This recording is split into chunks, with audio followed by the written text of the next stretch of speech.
On prend toute l'information, on lit toute la page, et après on va essayer de voir certains aspects. Et dit Amar Rav Nachman a dit Im Tamid Chacham ou En Tsari. C'est-à-dire quoi? Et si c'est un érudit de la Torah, il n'a pas besoin de répéter le Kriyat Shema avant de dormir.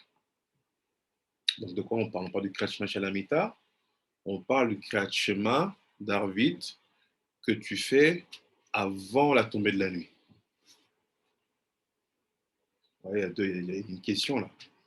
Parce qu'on sait que certains minagim, c'est quand tu as fait le Kriyat Shema avant la sortie des étoiles, tu le répètes. Est-ce que c'est le Kriyat Shema d'avant le coucher?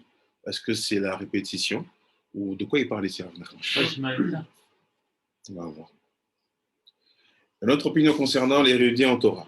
Amar Abaye, Abaye a dit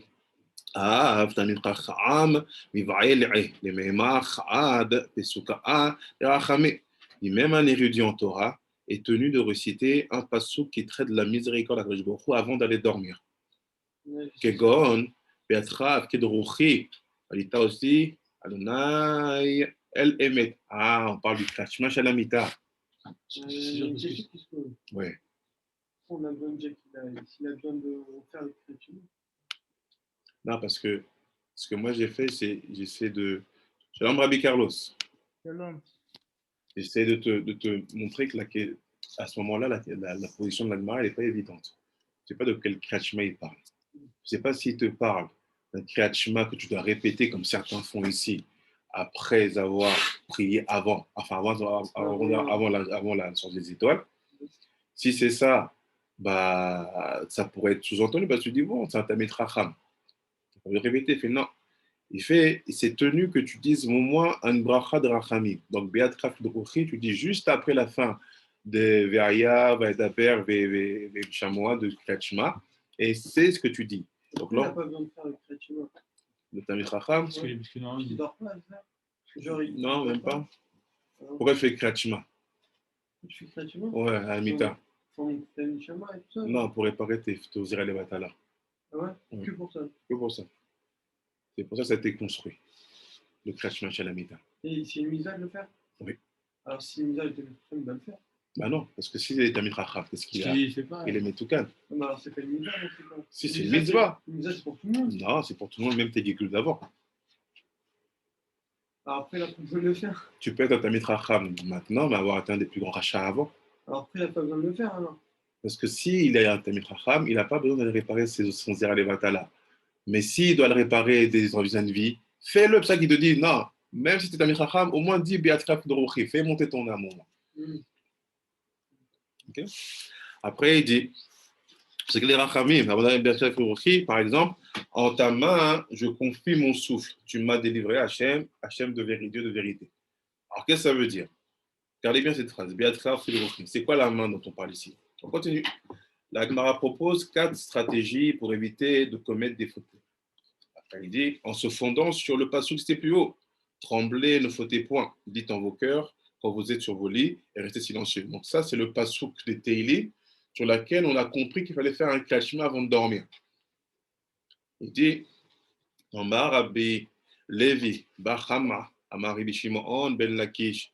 Rabbi Levi Bachama dit au nom de Rabbi Shimon ben Lakish, les olam yargiz adam yetzer atov al yetzer hara. Il dit, un homme doit constamment inciter son bon penchant à combattre son mauvais penchant. Léolam. Ça veut dire quoi, Léolam? Mazé Omer, Léolam. L'olam de l'agma, c'est déjà deux significations. Soit c'est toujours ou soit c'est en général. Soit c'est toujours, soit c'est souvent, soit c'est en général. On a une autre explication dans le sort. On verra c'est quoi Léolam après. Après, il dit, donc tu dois toujours faire la guerre à ton Yetzirah. Il dit, chez Neymar, comme il dit, tremblez, c'est-à-dire combattez votre mauvais penchant. Après, il dit, et ne fautez point. Et Mitzrou Moutav, s'il a vaincu, tant mieux. Lav, il y a Sod Torah. Si, mais sinon, s'il n'a pas gagné, qu'il s'occupe à étudier la Torah.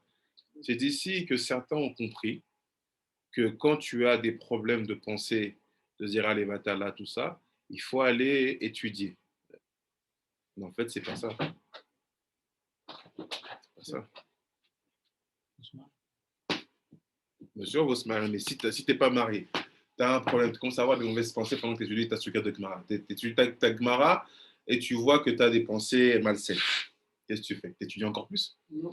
Tu es en train C'est d'étudier, non? assaut. C'est Bon, assaut. ça a des noms divins, genre. Avant ça, même, avant ça. Ouais. Bien, on essaie de comprendre, on essaie de comprendre ce qu'il dit la Gemara ici. Non, non. Donc il dit, tu combats ton Yetzirah, tu n'y arrives pas. Tu as fait le combat. Mais si tu n'y arrives pas, c'est que tu es tombé. Non, avant ça, viens, on essaie de comprendre. Il te dit, il faut essayer de combattre ton Yetzirah. Mm. Celui qui le combat, c'est un sadique. Parce qu'un rachat, il ne combat même pas. Il le laisse agir. Donc tu commences à combattre. Tu commences à combattre et tu dis, tu perds. Comment tu combats ton Yetzirah? En faisant la Torah, les mitzvot. Donc je ne comprends pas ce qu'il dit. J'étais un sadique. J'essaie de faire la guerre, mon Yetzirah, j'ai perdu. Tu me dis d'aller étudier, mais c'est quoi la différence? Je faisais quoi avant? Comment tu combats ton Yetzirah? Mitzvot et Torah, trois mitzvot. Alors pourquoi là, il me dit, tu as fini de faire ça? Tu as gagné ou pas? Non, j'ai perdu. Bah, va étudier maintenant. Mais attends, tu m'as dit de faire ça avant, j'ai raté. Non. C'est sûr que tu as fait une faute alors dans l'entretemps. Je sais pas, on prend l'information. Non, mais si je dis que genre, j'ai pas réussi un combat, c'est que je suis tombé. J'ai pas réussi le combat, je suis tombé. Après, je vais. Peut-être tu n'étais pas assez fort. Peut-être l'adversaire était plus fort que toi, c'est tout. C'est sûr. Mais ça ne veut pas dire que tu es tombé, ça veut dire que tu es parti combattre avec la force que tu avais. Et tu es tombé sur un mec qui faisait 10 kilos de plus. Ouais. Et qui était plus rapide. Ouais. Voilà. À la limite, tu n'as même pas perdu. À la limite, tu n'as rien fait. C'est juste le fait que tu ne gagnais pas ces pensées-là. C'est que tu n'as rien fait avec, dans ce monde, mais tu n'arrives pas à faire que ton cerveau sorte de ce monde. C'est ça. Après, il dit, on prend l'information. Après, il dit, il fait l'ablation de la Torah. Imrou, Chenema, comme c'est écrit, Im nitzru tuvam. Il va frère, il fait Im nitzru tuvam. S'il a vaincu, tant mieux. Mais im la'av ikro vekratchma. Attends, j'ai sauté une ligne, on recommence. Et après, il dit s'il a vaincu, tant mieux. Mais im la'av, il y a ce Torah, sinon, qui s'occupe d'étudier la Torah. Chenema, comme il est écrit dans les psukim. Imru bilravchem, dites dans vos cœurs. Im nitru mutav. S'il a vaincu, tant mieux. Mais im la'av ikra vekratchma. Mais si ce n'est pas le cas, qu'il récite le kratchma. Ah, attends, tu changes. C'est magique ou quoi? Que les Kratchema, c'est ça pas? On dirait qu'il y a un truc dans le Kratchma. Chez Néma, ainsi qu'il est dit dans le Passouk, Al Mishkevafrem, sur vos lits. Im nitru mutav, s'il a vaincu, tant mieux. Ve'im la'av iskor lo yom amita, sinon qu'il se souvienne du jour de la mort. Chez Néma, comme il est dit à la fin du Passouk, Ve'dmu sela, et restez silencieux. Donc il dit quoi? Il dit, tu as essayé d'étudier, tu n'as pas vaincu les Sahara. Va étudier. Tu n'as pas vaincu, Kachma Shalamita. Tu n'as pas vaincu, pense à la mort.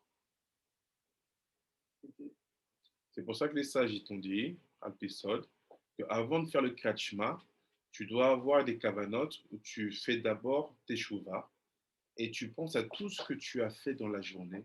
Je leur ai dit pas dans les détails, les grosses lignes, tu vois. Et tu regrettes. Tu demandes pardon pour chaque chose qui s'est passée. Et ça, c'est avant de faire le Kratchma. Donc, le Seder qu'ils ont mis dans les Sidurim Al-Pisod, il vient de l'Agmara, parce qu'il te donne plusieurs solutions. Il te dit d'abord, essaye ça, ou si tu ne poses pas, pense à la jour de la mort. Et Rabbi Hamita, il dit, il fait avant de faire le Kratchma, pense que tu vas mourir, parce que le sommeil, c'est une vraie mort, mais sauf qu'elle n'est que à 1/60. Tu vas te réveiller. Ça vient de l'Agmara. Après, il dit un autre enseignement transmis par Rabbi Levi Bar Chama, au nom de Rabbi Shimon ben Lakish. Amar Rabbi Levi Bar Chama, Amar Rabbi Shimon ben Lakish. Maï, Rabbi Levi Bar Chama a dit au nom de Rabbi Shimon ben Lakish. Maï dirtiv, quelle est la signification de ce qui est écrit dans le Pasuk? Ve'etne lecha et luchot aven, ve'atorah ve'amitzvot asher katavti.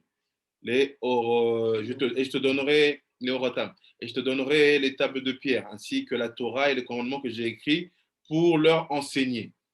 Il dit les termes qui figurent dans ce passouk sont expliqués un à un. Luchot, les tables. Elou, Aseret Adibrot, il fait ça rapporte aux 10 commandements. Torah, c'est la Torah. Zé, Mikra, se rapporte on va dire au Chumash. Mitzvah, c'est quoi? C'est les commandements. Zo, Mishnah, ça c'est la Mishnah. Asha Katafti, les termes Katafti, qui veut dire j'ai écrit. Elo Nevi'im, ça vraiment au prophète. Et au Ktuvim, aux agiographes. Les Orotam, pour les enseigner. Zé, Gmara, s'applique à la Gemara. Après, il dit, mais la Melamed, chez Kulam, ou les Moshe. De là, on comprend dans ce passouk-là que tout a été donné à Moshe. Quand on dit Torah Moshe Messinaï, d'où je le sais?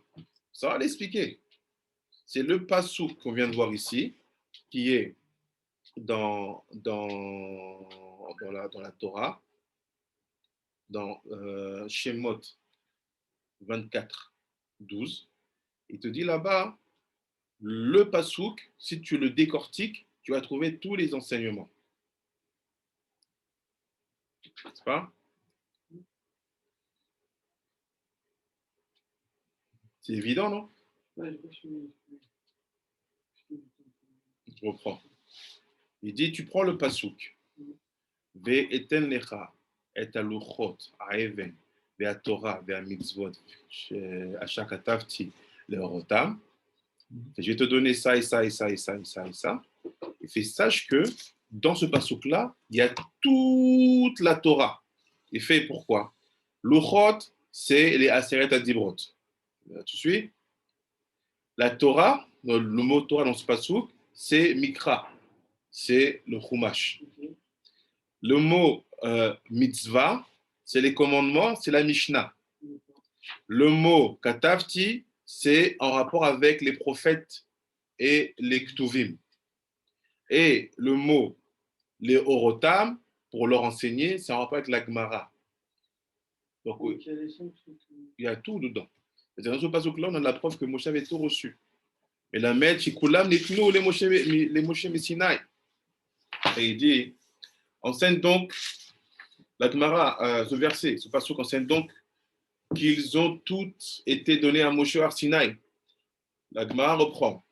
Ça sera le deuxième point qu'on va développer à l'épistole. Donc, le premier point qu'on va développer, c'est-à-dire quoi? Les Olam. Le deuxième point, ça sera cette histoire de tout ce qui est donné par Moshe. C'est évident. La Gemara reprend la discussion concernant le Shema, que l'on récite avant le coucher.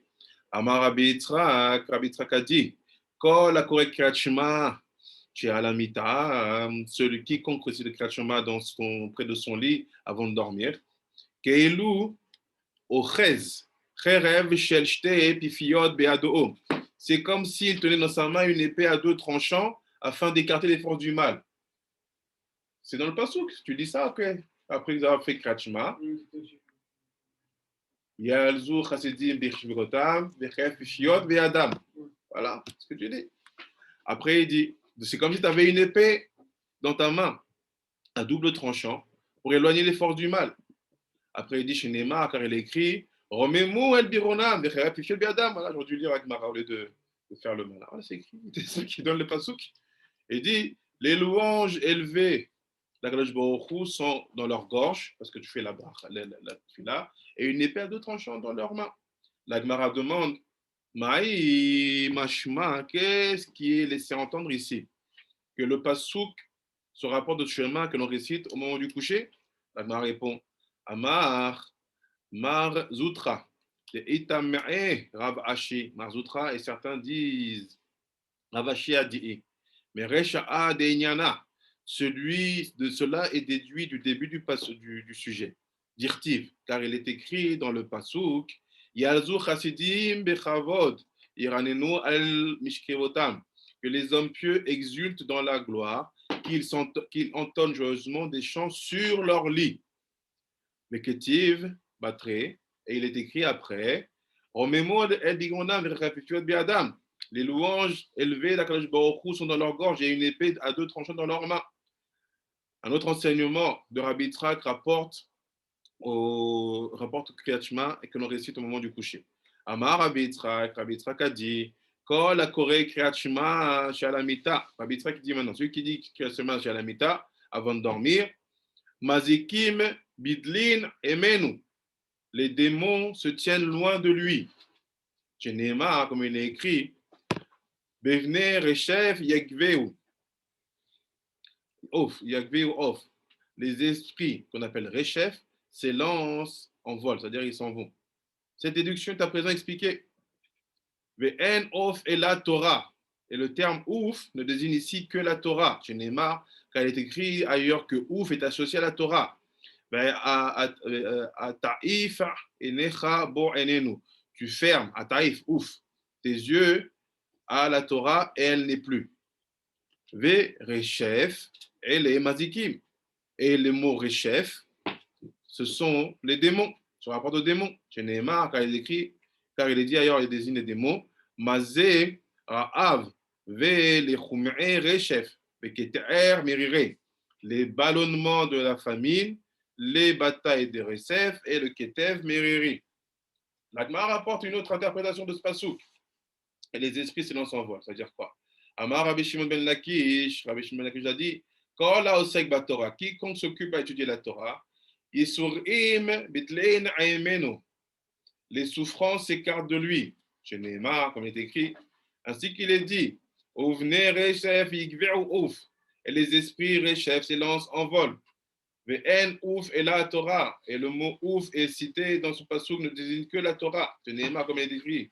Car il est dit dans un passouk qu'il fait allusion à la Torah. Ataif enenu. Tu fermes. Ataif. Tes yeux à la Torah, elle n'est plus. Ve'en rechef el isurin. Donc c'est quoi rechef? C'est les démons. C'est quoi ces démons? C'est des souffrances. C'est quoi ces souffrances?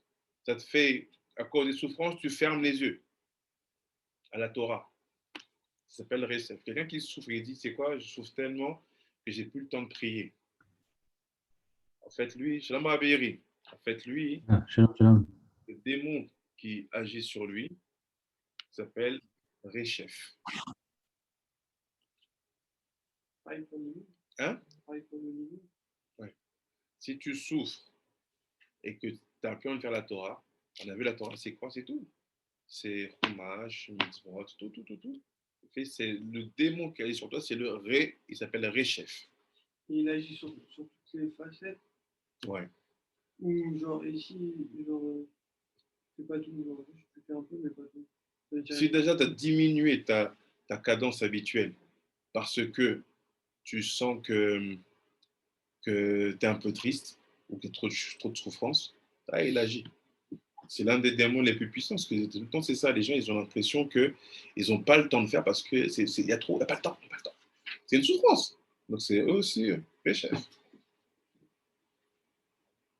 Après, il dit, tu fermes les yeux, elle n'est plus la Torah. Et le terme Rechef mentionne dans ce passage ne rapporte qu'aux souffrances. C'est ça.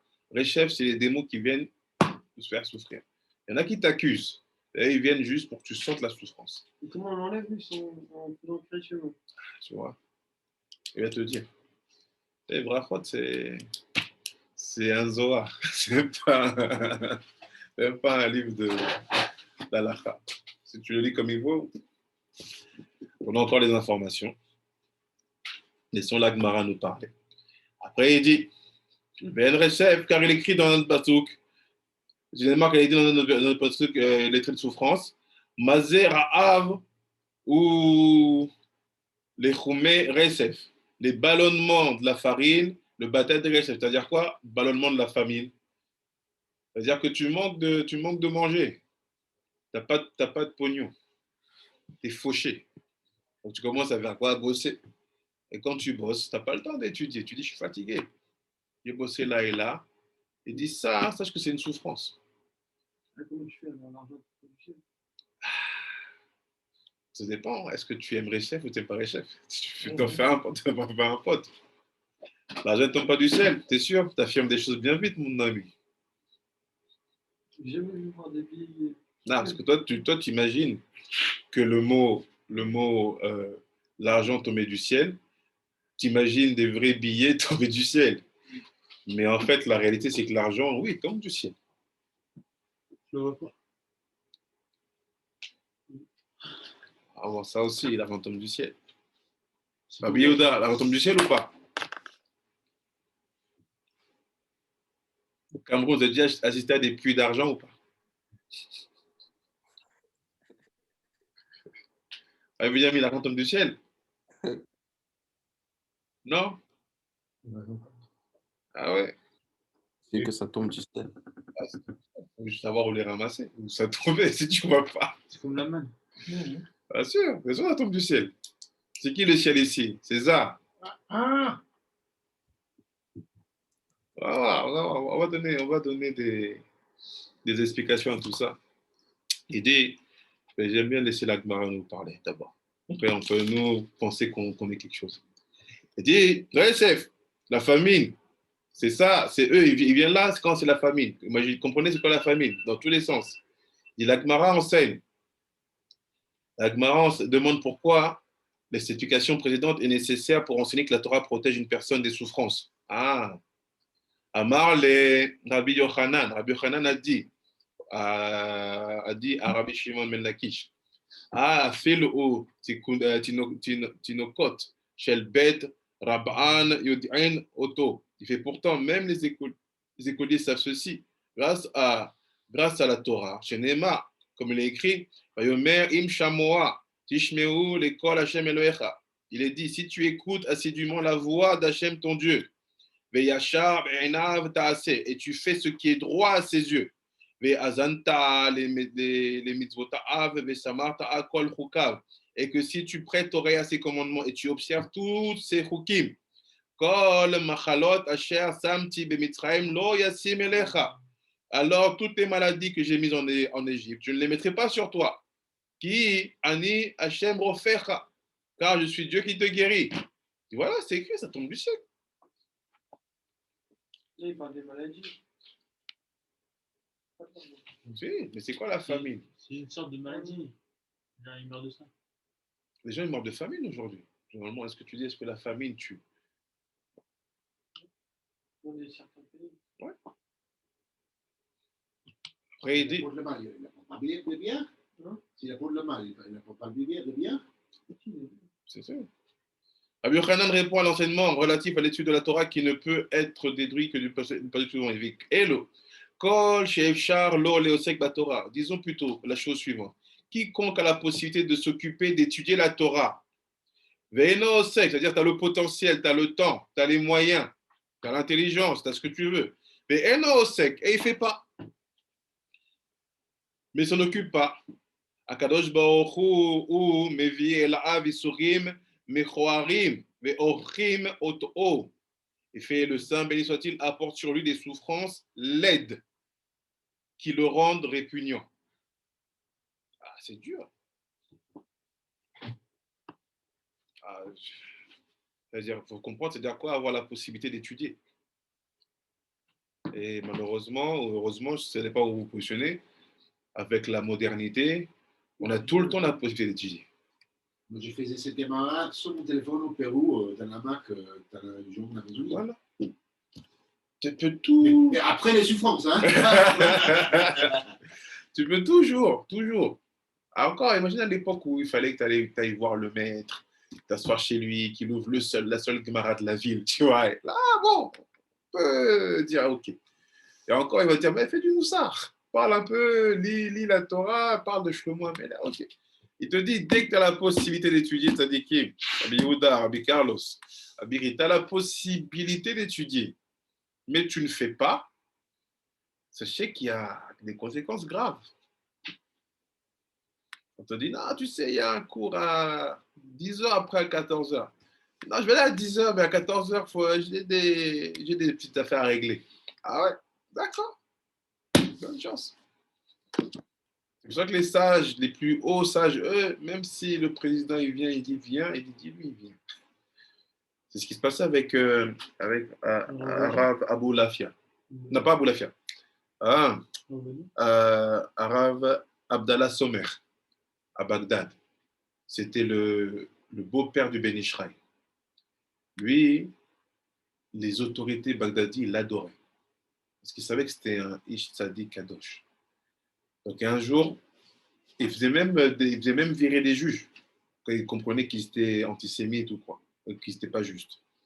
Un jour, le calife en chef, il dit à ses conseillers, allez voir le Rav Abdallah Sommer et demandez-lui son avis par rapport à ça. Il fait, mais attention, si vous arrivez et il a un livre ouvert et qu'il y a autour de les étudiants, vous restez devant la porte, vous attendez qu'ils finissent. Le calife. Faire le calife. Ça s'est passé il y a moins de 150 ans. C'est écrit. Tu prends ta Abdallah Sommer sur Sadikim, tu dis, le calife dit, sinon, vous allez avoir des problèmes. C'est-à-dire que le président ou le calife, qui tu veux, il dit, envoie-lui demander, j'ai besoin de ton avis. Mais lui-même, il dit, attention, ne le dérangez pas si vous voyez qu'il est en train d'étudier. Vous attendez calmement qu'il ait fini. Maintenant, les gens, il est là, il a une urgence. Il dit, viens étudier. Il fait, non, tu vois, je dois me déplacer. C'était plus important. C'était plus important. Bon. Non, Hachem, tu ne connais pas la Gemara, heureusement pour toi, parce que ça serait plus dur. Mais ça te fait mal à la tête. Tu veux aider les gens, tu veux leur donner une Torah émettre une Torah de vie, et ils te parlent de logique humaine. C'est vrai que les sages, ils ne parlent plus, ils restent, ils sont dans leur grotte, dans leur montagne, dans leur tunnel, ils disent laisse-moi tranquille. Tu veux que je te dise quoi? Je viens pour te donner un élément de vie, toi tu me parles de logique de la vie, comme tu dis, il y a deux, on ne pas du ciel, merci. Je ne suis pas né hier. Je connais cette logique. Franchement.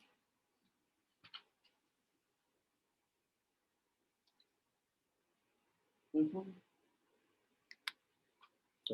fais une pause. Il a un peu chez nous.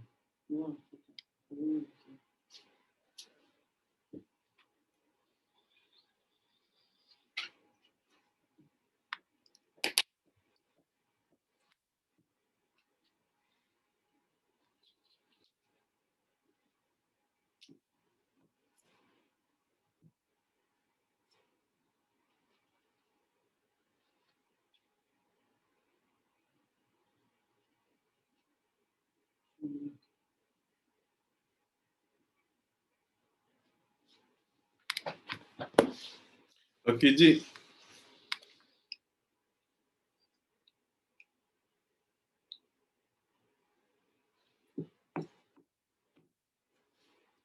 il s'en occupe pas. Il dit, où me vit Allah, donc il a poursuivi les souffrances. Nelam ti doumia, c'est comme il est écrit.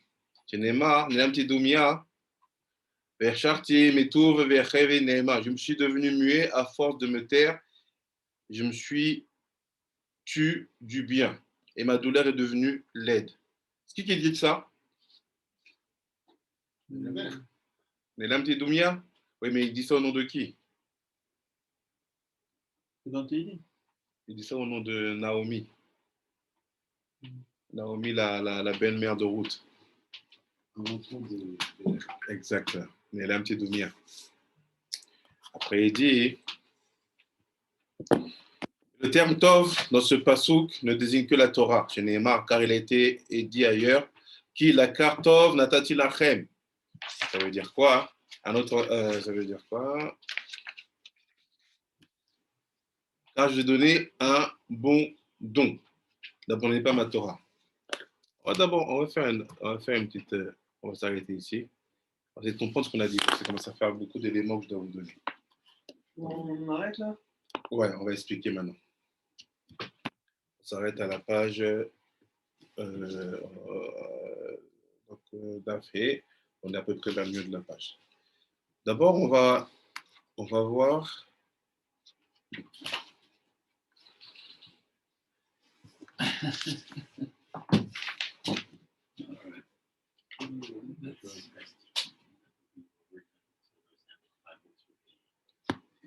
I wasn't even focusing. 5 words for faith.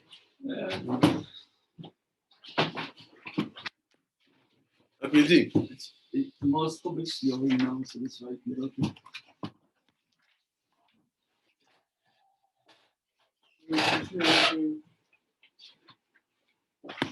on va prendre le Ben Ishraï, explication. Ça va, Ben.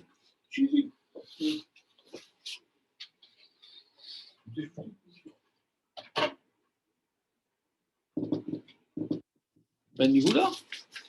Ben Yehuda, Ben Yehoyada. Ah, ben Yehuda. Vous êtes? Oh, you're a good question.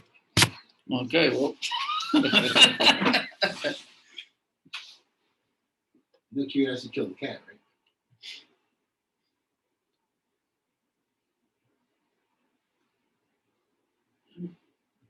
On va travailler après.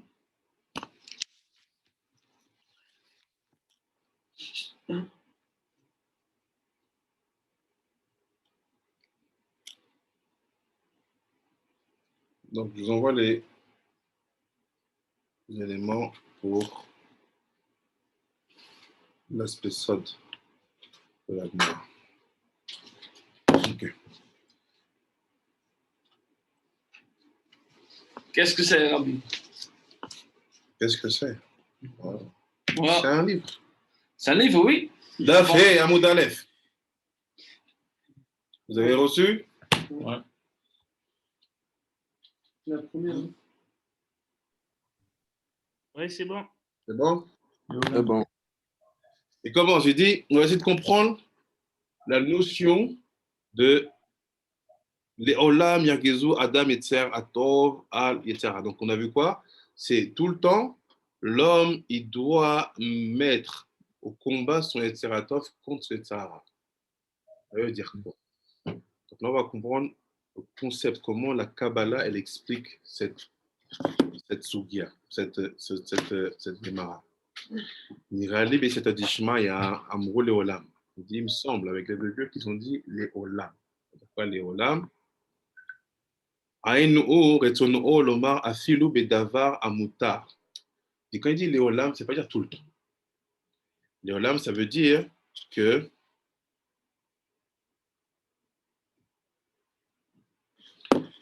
il te dit que c'est quoi Léolam? C'est que c'est pas tout le temps. C'est même dans les choses qui te sont permises, il faut faire les vraies batailles à ton Yetzirah. Il faut plus que. Les gens, en général, ils pensent que la bataille doit être sur l'interdit et le permis. Il te dit non, la bataille, elle doit être sur l'interdit et le permis. Et dans le permis, il y a une bataille aussi qu'il faut faire là-bas. Le strict halakha et une voiture. Non. Ça veut dire, on te dit, moutard pour toi de manger. Il dit, bah, là-bas, dans le manger, essaie de manger des miout. Il dit, moutard lecha de, on va dire, moutard lecha de dépenser ce que tu veux pour te faire plaisir. Mais je trouve là-bas un point pour ne pas tomber dans l'exagération. Faire attention. C'est quand tu vois le mot l'olam dans la Gemara, alpiston, ça veut dire quoi? Même dans les cas permis. C'est pas que l'interdit et le permis. C'est dans le permis, il y a aussi une dimension interdite dans le permis qu'il faut enlever. C'est ça les olam. Il dit, Moutarlo, comme Moshe Neymar, comme Moshe Kadvou, comme Moshe Amra, comme nos sages, ils ont dit, Kadesh atasmecha be mutar lecha. Rends-toi saint dans ce qui t'est permis. Dans l'estime que voilà, l'interdit, ce n'est pas un problème pour toi. Ça va, on ne va pas t'interdire, tu sais que tu ne vas pas le faire. Mais dans ce que tu as le droit de faire, là-bas, attention. Attention. Qu'est-ce qui est permis de faire quand c'est tellement moutard les chats?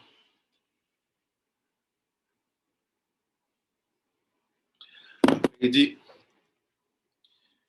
Vechen amru seudat shenagater mekuba mimena mishoyadecha mimeno. Ça il dit une seuda où ton plaisir, ton désir de manger, elle est trop élevée, trop forte. Ne fais pas ta main là-bas. Fais attention quand le plaisir devient excessif. Seuda c'est permis. Seuda de pourri on va faire dans quelques jours, n'est-ce pas? Ah, attention. Comment tu vas réussir à combattre ton Yetzirah dans cette Seudat Purim? De ne pas tomber dans une situation où tu deviens. Voilà. Après, tu basé Nicha Lachon Yargiz. C'est pour ça que le mot qui est utilisé pour là-bas, le combat, on dit Yargiz. C'est quoi Yargiz? De mashma ou rogez la shon kaas. Il dit, quand on entend le mot yargiz, sache qu'il est sous-entendu la colère. Pourquoi? Hein? On dit Yargiz dans la Gemara, c'est colère. Ouais. Il dit, comment chez BR, mais un Rav, c'est un Racha. Ce qui est Racha, Rav, Shmuel, Zal. Aïnou, Sheba, Lomar, She, Kidesh, Atzmecha, Bemutar, Lo, Dare, Ze, Domel, Mishéou, Akaas, Bekaas, Al-Avdo, Sheafilou, Betashmish, שיש לו נחת בו, יימס בו ולאו ירצה לקבל משימושו. כמו שנאמר, לא מואקטיב ולאו מדובשיך. כך הוא יימאס מכעת ונמשכת מן העצר, אפילו הוא בדבר המותר. וכמו שנאמר על רבי יוסי, שהיה מגלה תפר ומכסה שתי טפחים.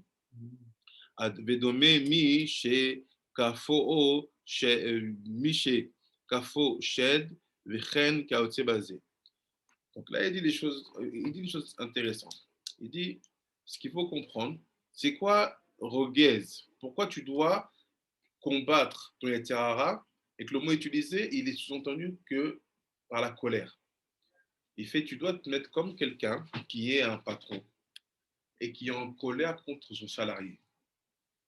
Tu dois comprendre que le Yetzer Hara, c'est ton salarié. Il est ici. Ils sont deux, non? Toi, tu es la Neshama, donc tu travailles soit avec ça, soit avec ça, soit avec ça.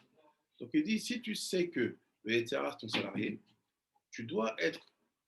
Imagine-toi un patron, il y a son salarié qui est énervé. Et tellement il est énervé, il dit, il ne veut même pas de son travail.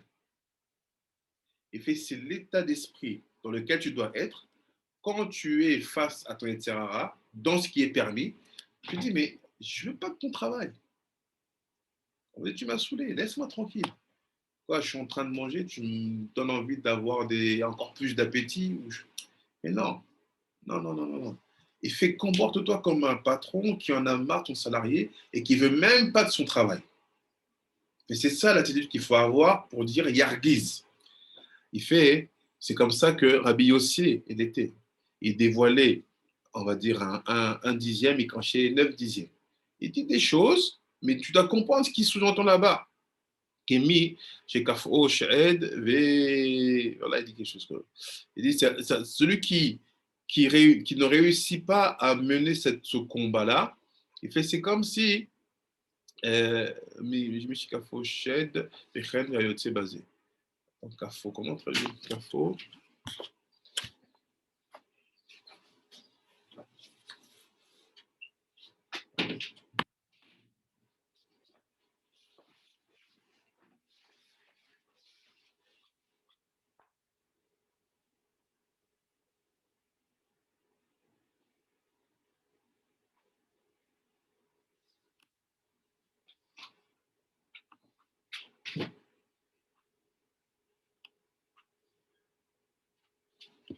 Il fait celui qui arrive à agir comme ça et qui se met en colère contre son Yetzer Hara.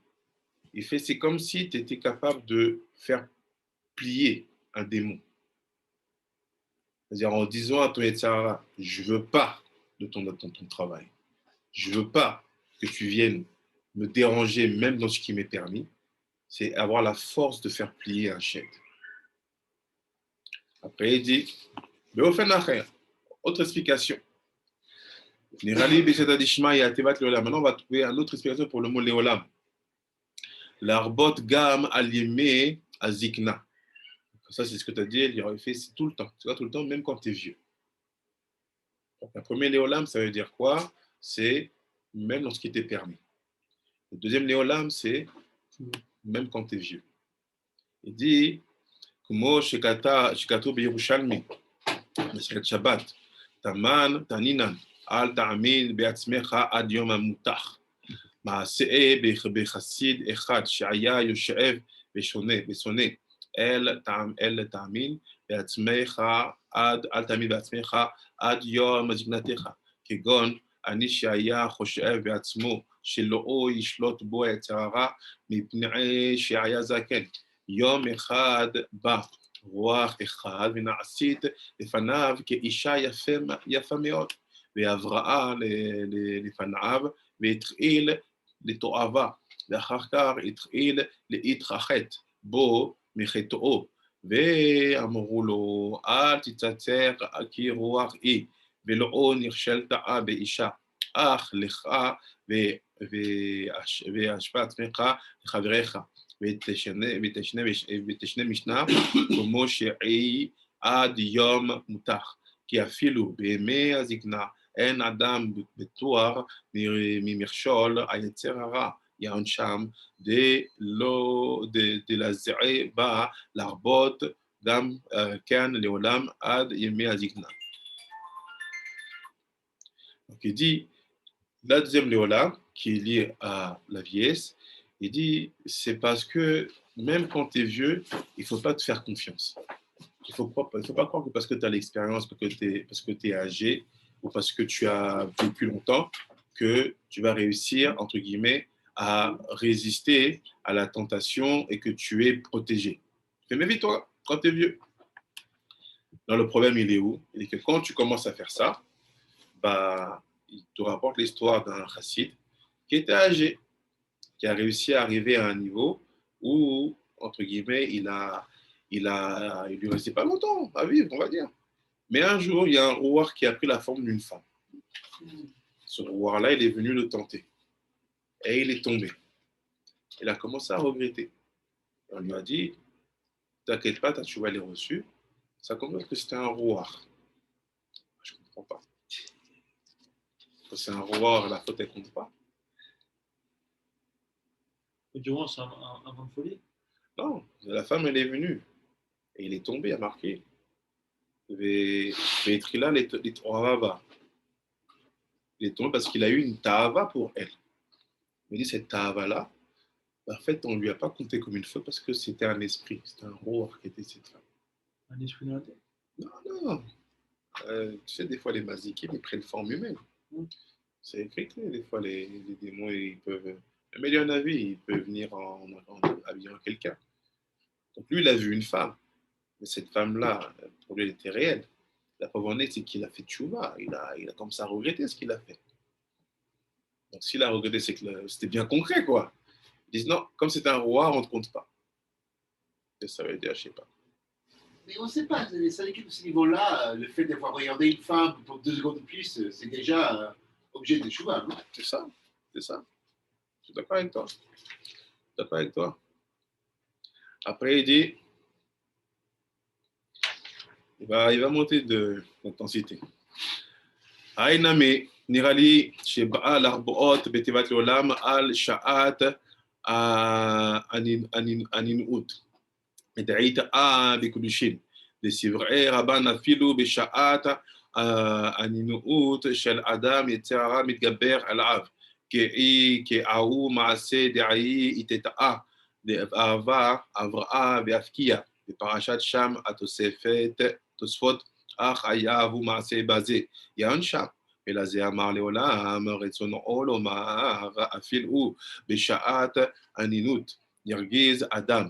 ועל ימהר שעת הנינאות תביר יצר הרע, ואין צריך אדם להכין עצמו למלחמת הזה. Donc il dit, troisième signification pour les olam, c'est au moment où tu es avec ton épouse. Et fait à ce moment-là, attention. C'est Aouna. On a fait attention, à ce moment-là, tombe pas dans l'excès de plaisir. Et là-bas aussi, il faut que tu luttes. Il ne faut pas que tu te dises, ça m'est permis, je laisse le Tzahara venir et m'emmener ici et là. Donc, il dit troisième chose. Donc, on a eu 3 léolas. D'abord, c'est tout le temps, d'abord, c'est le fait d'inclure même ce qui est permis. 2, à la vieillesse. 3, au moment où tu es avec ton épouse. Après, il dit, il me semble aussi, L'olam yargiz, c'est-à-dire quoi l'olam yargiz? Il dit, Alpi mashikatu begmara, irat adam keilu kol haolam chatziv, kazae vechatziv chayav. עשה מצווה אחת וכחיה עצמו וכל העולם לכף זכות. עשה עבירה אחת ואחיה הכל לכף חובה. והיינו כי היצר הרע מטעה את האדם ומראה לו שהוא רובו זכאי. Donc il dit, qu'est-ce qui se passe? Ça veut dire quoi, l'éolam yargiz? Il fait, l'éolam, ça va introduire la dimension monde. Il fait, sache qu'un homme, dans ce qu'il est, il est une partie du monde, il va le rendre méritant, une partie du monde, il va le rendre coupable. C'est qui le monde ici? C'est lui-même. Parce que Ben Adam, il est Olam Katan. Donc il dit maintenant, sache que quand tu vas faire une halakha, une mitzvah, une Torah, tu vas rendre tout le monde méritant. Si tu fais une avéra, tu rends tout le monde coupable. Il dit, qu'est-ce qui fait le Yetzer Hara? C'est nous-mêmes. Ouais. Mais c'est pas autre personne. Tu montes de catégorie. Tu commences d'abord par toi-même. Quand tu deviens vraiment, on peut te faire confiance que dans toi-même, tu es parfait, on commence à t'intégrer les autres gens qui sont reliés à la même racine d'âme que toi. Ils vont être tes amis, tes élèves, tes enfants. Ils vont commencer, tu vas voir autour de toi des gens venir. Tu ne seras plus tout seul. Donc ça veut dire qu'on commence à te faire confiance. Pour que eux aussi, tu construises leur olam. C'est ça, avoir un enfant. C'est que tu as atteint un certain niveau de responsabilité. Et voilà, maintenant, on va te rajouter quelqu'un qui, lui, son olam va dépendre de toi.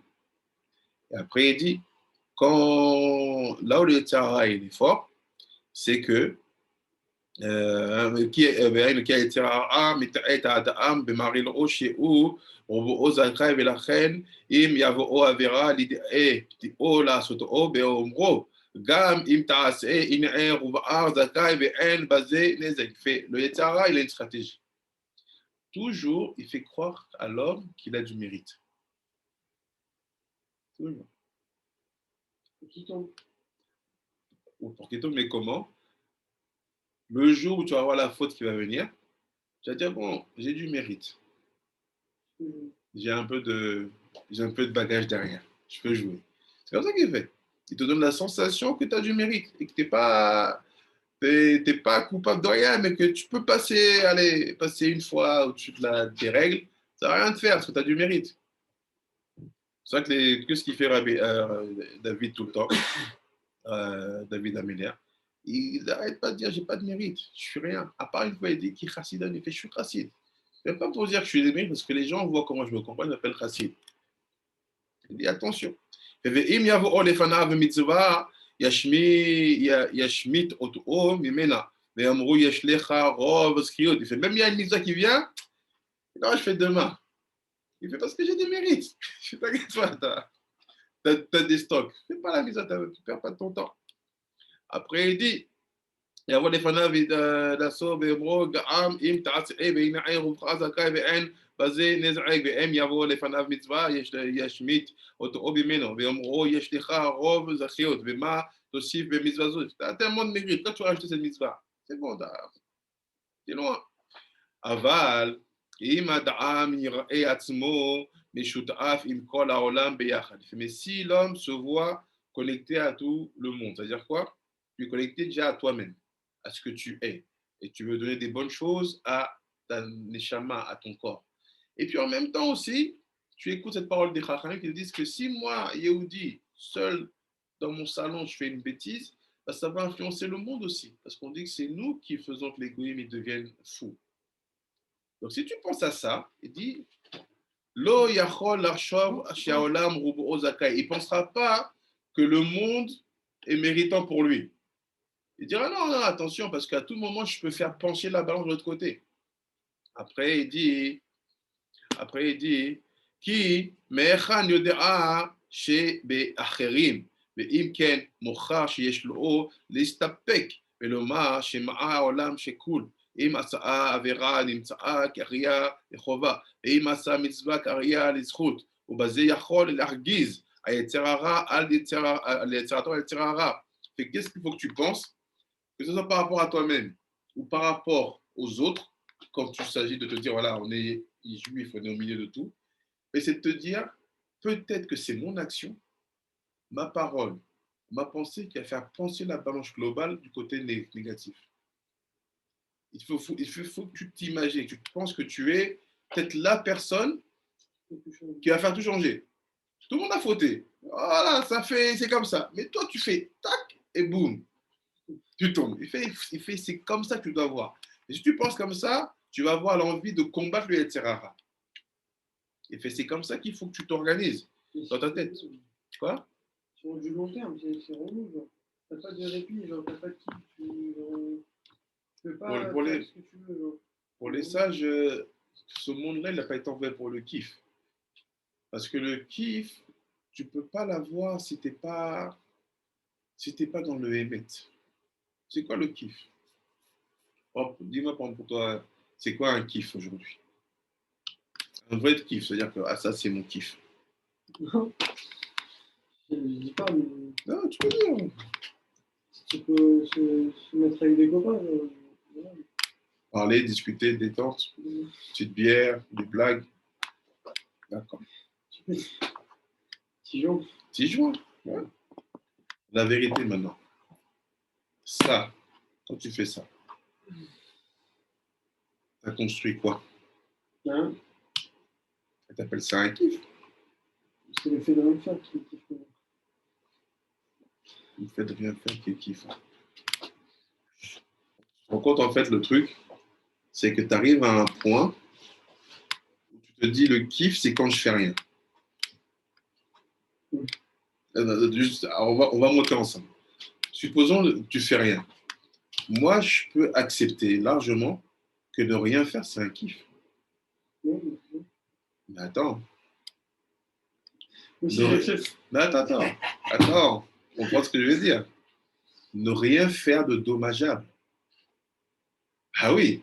Quelqu'un me dit, moi, je fais rien. C'est-à-dire quoi? Je peux signer sur une feuille que ni je fais pencher le mal du côté là ou du côté là, ni je provoque de trucs négatifs dans ma famille, ni je fais rien. Ce que je fais dans ma vie, je fais rien. Je suis tout le tour à zéro. Boum. Je suis la neutralité la plus parfaite. Jamais mes actions, mes paroles, mes pensées ne font une action négative. Si tu me trouves un mec comme ça, je dis, toi, fais rien. Alors que ce que tu dis là, ça ne s'appelle pas rien faire.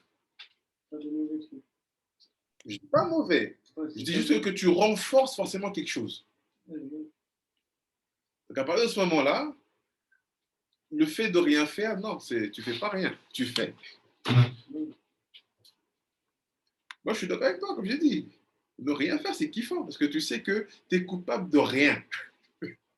On ne va pas te trouver rien. Tu laisses pas tranquille. Je suis coupable de rien.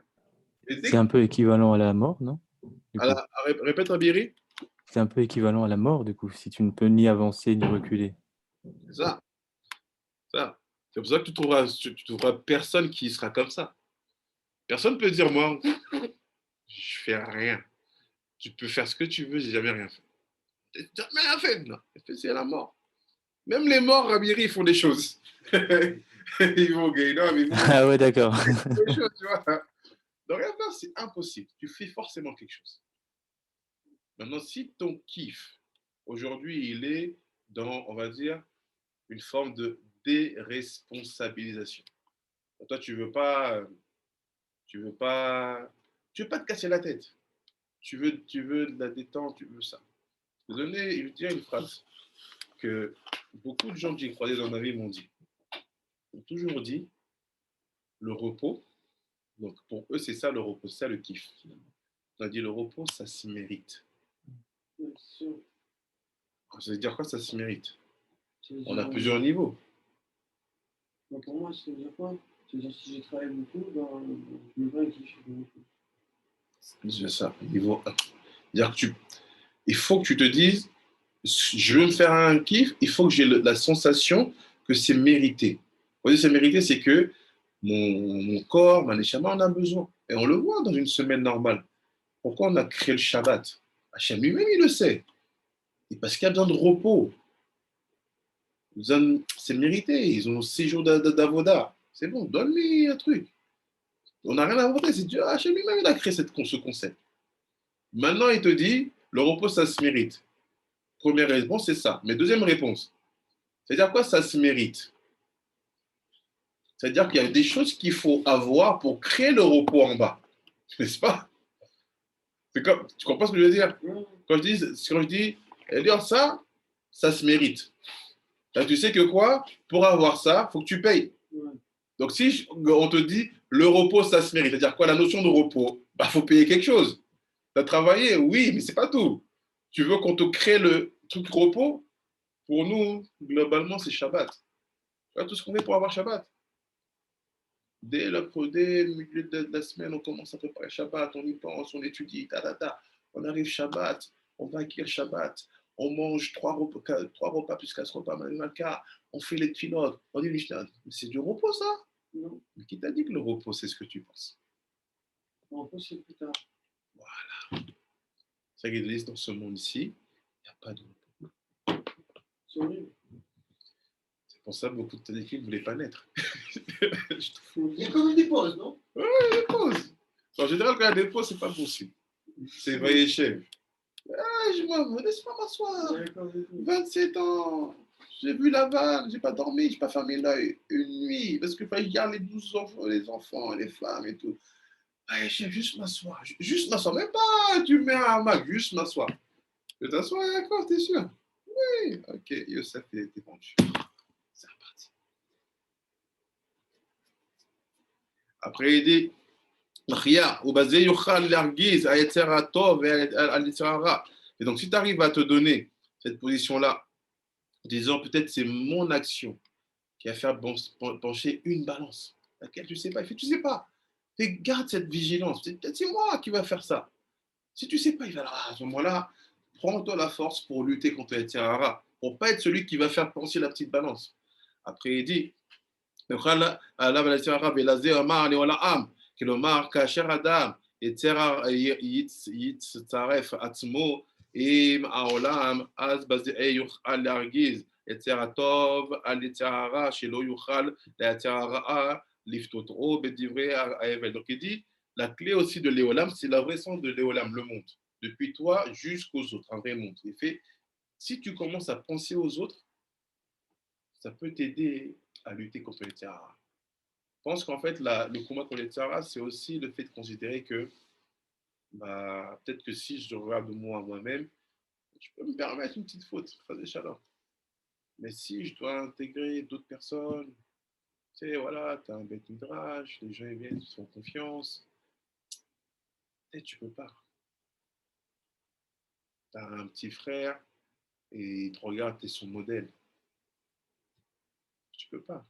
Parce que tu dis, allez, me faire du mal à moi-même, c'est bon, j'assume, je suis un homme. Mais que moi, je puisse être la raison pour laquelle les autres, ils ont du mal, non, ça, il ne faut pas accepter ça. Comment c'est possible? Quand on fait une faute, c'est un truc. Prends un exemple simple. Tu es là, tu fais tes kiffs. Et tu as un petit frère qui te voit faire. Et toi, tu sais que tu le fais, et tu sais que tu as peut-être la force d'arrêter. Tu vois? C'est parce que tu es dans une période très, très bizarre dans ta vie. Tu te dis, tu sais quoi? Je ne suis pas bien en ce moment. Je sais que je suis un peu dans une phase ascendante. On va dire, avant, j'étudiais toute la journée, là, j'étudie que la moitié. Et je sais, mais je vais repartir. Tu sais, ça, tu te l'es dit là-dedans. Et tu te construis. Et tu as un petit frère, il te regarde. Tu es son modèle. Il te regarde, et il voit, et tu te dis, moi, tiens, il sort, il rentre tard, tout ça. Et toi, tu as oublié ça. Tu as oublié, tu es reparti, tu t'es reconstruit. Et 2-3 ans après, ton deux frères commencent à sortir, tout ça. Machin. Et tu dis, mais qu'est-ce que tu fais, toi? Il dit, mais c'est comme ça que j'ai appris. Je t'ai vu faire. C'est-à-dire quoi? Sans même rentrer dans le sod, c'est que juste le fait de regarder quelqu'un faire, ça peut t'influencer. Et cette influence-là, on va dire, mais qui lui a fait? On va dire, c'est lui. Parce que son grand frère, c'est pas un kid de ce qu'il pouvait laisser comme image de son petit frère. Pareil pour un parent. Tu es là, tu es chez toi, quand tu es dehors, tout va bien. quand tu es à la maison, tu commences à faire tu parles bizarrement, tu dis des paroles racistes. L'enfant, il va répéter. C'est-à-dire, on influence toujours quelqu'un. Et puis, tu as ceux qui ont un grand caractère qui influencent beaucoup de gens. Mais toujours, tu influences quelqu'un. Toujours, toujours, toujours. Il y a quelques moments qui on fait des fautes, Il y a quoi? qui une personne ne fait pas de fautes. La Torah dit tout le monde faute, même les grands. Au moins 7 fois, ils peuvent fauter dans une journée. Mais à ce niveau-là, c'est des fautes qui ne sont pas volontaires. C'est des fautes où ça veut dire qu'il a pas pensé que. Voilà, je vais donner un exemple. Une fois, ce qui m'est arrivé. J'avais les invités à Shabbat. Non, à Yom Tov. Donc, ce que je fais, c'est Yom Tov. Yom Tov, c'est mon tard de cuisiner. Donc, la personne, elle venait de se convertir. Donc, qu'est-ce que ma femme, elle a fait? Elle a pris de l'eau chaude, de l'eau. Elle a mis sur la plata, sur le feu, pour que ça chauffe, faire un thé. Alors, 2 mois après, on va chez eux pour un repas de Shabbat. Et on voit la fille, là, qu'est-ce qu'elle prend? Elle prend de l'eau, elle met sur le feu. Je fais, quoi tu fais ça? C'est comme ça que j'ai vu chez vous. Je fais, quoi? Elle fait, ouais, la fois je fais, c'était Yom Tov. Tu vois? Elle a fauté à cause de moi. Toujours t'influences quelqu'un. Toujours. Toujours. Fais attention. Toujours, toujours. C'est ça la faute. C'est-à-dire que toi, tu étais là, tu étais innocent. Tu as fait ta halakha parfaitement. Mais tu as causé quelqu'un de fauté. Ça existe. La faute est volontaire, la faute est... Dans ce cas-là, ni elle ni moi, on est volontaire. On a fait un issour. Parce que moi, je ne l'ai pas enseigné ça. Je ne lui ai pas montré de faire ça. Et elle, pour elle, c'était permis. Ce n'était pas un interdit. Il aura fait ça. Voilà. Je fais. Peut-être que vous faites, mais madame met l'eau dans le feu, mais elle a savait quand elle la met. Oui, nous, on n'a pas fauté. Non, On savait quand faire. non. Et la personne qui a fait l'erreur, elle n'a pas fauté non plus. Parce que pour elle, elle faisait quelque chose qu'elle a vu faire. Donc, elle sait qu'elle ne peut pas lire tout seul un livre en hébreu. Donc, elle fait confiance. Comment tu apprends au début? Tu fais confiance. Tu arrives dans une synagogue, tu vois le rabbin, il fait gadal, tu dis ça et ça soit. Tu fais ça, tu suis. Donc, c'est la phase où on apprend par mimétisme. J'imite. Dites.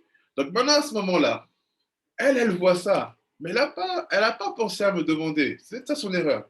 Mais pourquoi tu fais ça? Voilà. Mais ce n'est pas une erreur parce qu'elle ne savait peut-être même pas la différence entre Shabbat et Yom Tov. Elle ne savait pas. Donc pourquoi elle voit ça faire un jour où j'étais habillé en blanc, un jour où il y avait la prière à la synagogue, où tout le monde était là? Elle dit, bon, c'est comme Shabbat. Donc elle voit ça. Elle prend, elle met. Je dis, il ne faut pas faire ça. On toujours live with un sec de faute, pas de faute, d'intention. Toujours. Mais vous, comme rabbin, ton faute, c'est comme ça. Oui. Et ma faute est comme ça. Oui. Pour ça, c'est pas facile là, parce que tu parles 4 heures. Oui. Tu sais qu'est-ce que dans les 4 heures, les gens vont comprendre? C'est très dur, c'est très. Il faut faire très attention parce qu'ils te disent, bon, tu veux de la responsabilité, Rabbi Khamita, il fait même pas, toi. Ça te rapproche du Guéhinam. J'ai du conflit avec ça. Je ne sais pas comment travailler. Par rapport à ça. J'ai de bonnes intentions, mais en même temps, j'ai commis des erreurs. Tu connais ce que dit l'expression française? L'enfer est pavé de bonnes intentions. Ah, d'accord. C'est peut-être le chemin à l'enfer. Le chemin de l'enfer est pavé de bonnes intentions. Donc, D'avoir des bonnes intentions, tu veux bien faire, pas de problème. Mais Mais il faut savoir quoi faire. C'est pour ça qu'il faut étudier. je dois savoir quoi faire. Oui. Pas te contenter de l'intention.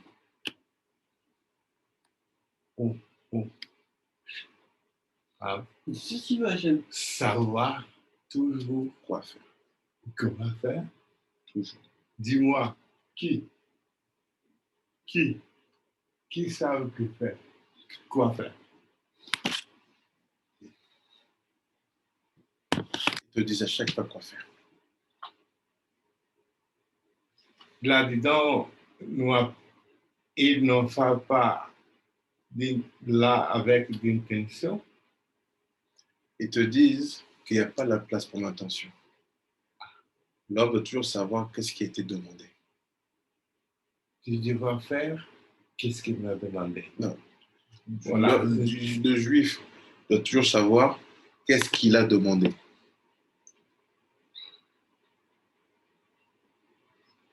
Comment est-ce qu'on veut savoir ça? Halakha. The laws. And what are the laws? All the books you have behind you, toutes les books que tu as derrière toi. Donc, on a la Maseret Yerushalmi, Brachot, on a le Shulchan Aruch, on a les Arba Turim, et on a Mishneh Torah. Voilà. Tout ça, c'est ce qu'il a demandé. C'est ça qu'il faut étudier. Étudier, jusqu'à ce que tu puisses, à chaque fois, savoir c'est quoi la halakha. Qu'est-ce qui doit être fait. Il y a quelqu'un qui connaît, qui avait la connaissance ou la, comment on dit? Ouais, savoir-faire. C'est pour ça qu'il y a normalement des rabbins. C'est pour ça que beaucoup de personnes demandent à chaque fois qu'est-ce qu'il faut faire, qu'est-ce qu'il faut faire. C'est une culture ancrée dans le judaïsme que de demander quand tu ne sais pas pour ne pas laisser l'intention te pousser à faire. C'est ça la force du judaïsme. C'est que même la plus petite personne, elle sait qu'on demande c'est quoi l'action à faire. Elle sait qu'on ne fait pas selon ce qu'on pense. Attention. C'est ça que même le plus petit enfant qui va venir ici, je lui donne un gâteau, il va me dire, je suis à quoi? Il va demander. On vit avec conflit. Avec conflit? Pourquoi conflit? Parce que on n'est jamais, pardon, mon mot, on ne sait jamais si on est correct ou pas correct. Quand tu travaillais à l'ONU, oui, tu avais le droit de ne pas savoir? Ah, je n'ai pas de savoir, moi j'ai l'expérience. Oui, mais est-ce que quand l'ONU t'a fait ton contrat Oui. pour devenir le représentant, Oh, oui. ils l'ont fait par rapport à quels critères? Que tu connaisses ta fonction, ton métier et les règles qui régissent ce que tu vas faire. Donc, on t'a embauché à l'ONU parce que tu savais ce que tu devais faire. Et que quand tu allais être dans tel pays, en Afrique ou en Asie, tu n'allais pas commencer à faire selon ton intention. Tu allais commencer à faire selon les règles qui t'ont été enseignées. Donc, ça veut dire que toi, aujourd'hui, en tant que Yehudi, tu dois acquérir toutes les règles pour ne pas laisser l'intention te diriger.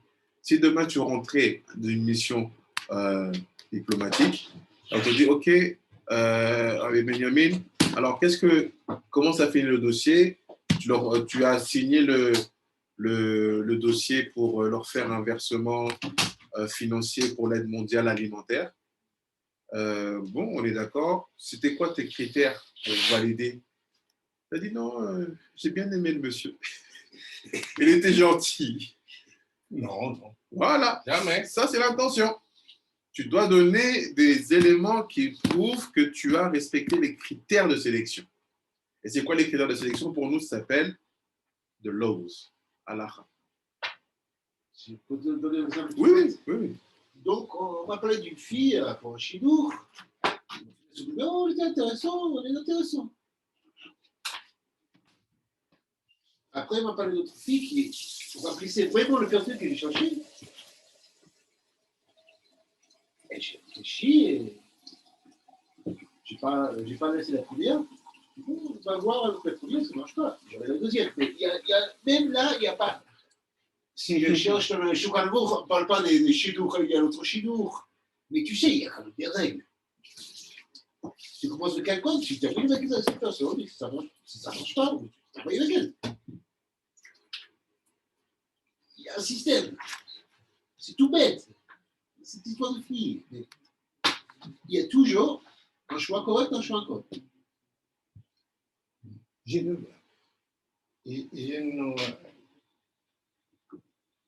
n'ai pas de polémique, Mhm. mais je pense toujours de la connaissance. Il est la connaissance. Mhm. Je lis, toujours je lis.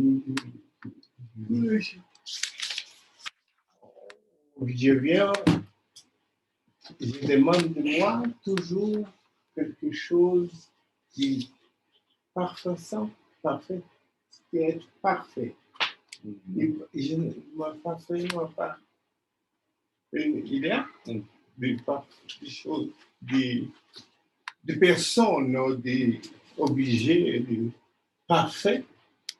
Il ne peut pas avoir de perfection dans un monde mélangé de bien et de mal. Donc pour nous, sachant ça, la perfection, ce n'est pas d'être totalement bon. La perfection, c'est de trier, toujours de séparer le bien et le mal. C'est ça la perfection.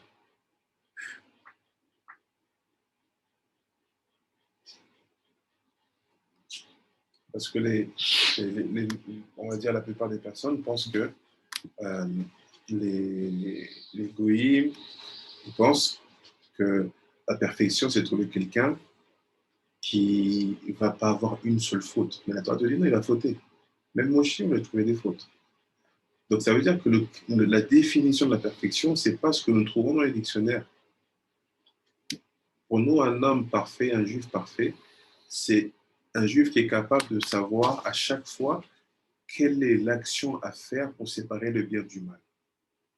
C'est qui est la conséquence de la première faute. Quand il boit de l'eau, il sait comment la séparer, il fait chier à col.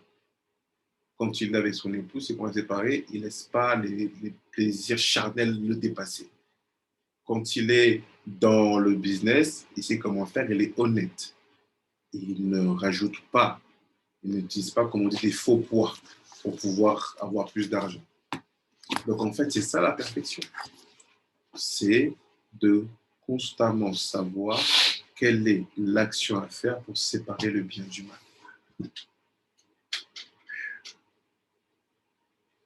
Je pense que quand je bois de l'eau, quelquefois je pense que plus en plus, je pense où c'est bien c'est. Tu vois? Oui. Pardon. Merci. Avec plaisir. Avec plaisir. Alors, on va finir, vous allez repartir. Il dit maintenant, je vais sauter. Et Ben Ishraï a expliqué c'est quoi cette histoire de celui qui peut étudier et qui n'étudie pas. Il est Radou Shalom. Et on lui a des souffrances. Oui, les souffrances. Juste une question. Je vous ai envoyé la page. Non. Pas envoyé? J'avais 2 pages.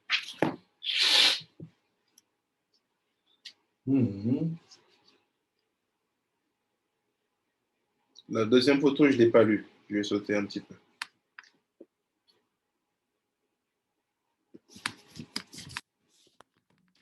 Des questions avec Carlos, avec Iri, avec Yehuda?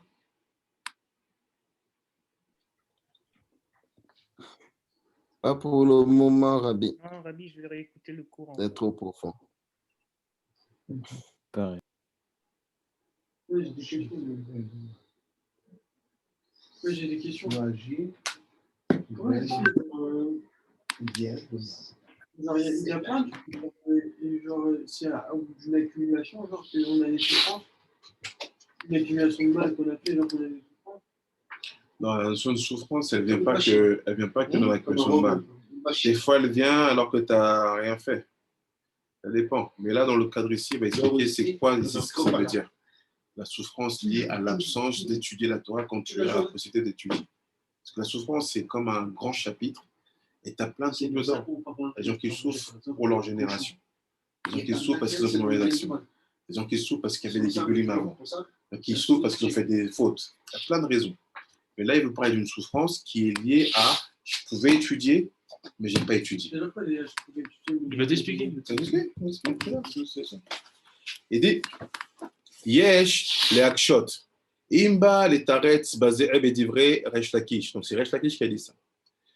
Le atil le kushia shel Rabbi Yochanan teritz bedvarim bazeh. Imba le faresh pasuk yov. Ovne reshef. Donc on est dans reshef. Reshef, c'est ces fameux démons qui t'amènent la souffrance quand tu n'étudies pas. Ovne reshef. Non, c'est pas celui qui t'amène le pas à disposer. Hein? C'est pas lui qui t'amène à ne pas t'étudier. Non, tu pouvais étudier, tu n'étudies pas. Pendant la souffrance, c'est amené par Reshef. Il dit, Ovne reshef. Darché le resh lakish nidrash, mais pas soukze. Donc on va dire, je vais expliquer ces paroles parce que elles peuvent être difficiles à comprendre, même si elles paraissent évidentes. Que quelqu'un il pouvait étudier, il n'a pas étudié, et à cause de ça, on lui envoie des souffrances. Il dit, il va pas nyanze, techila, navin, ma, inyan, isurim, amora, amekorim. Donc il dit d'abord, comprenons c'est quoi les souffrances, la question des lions.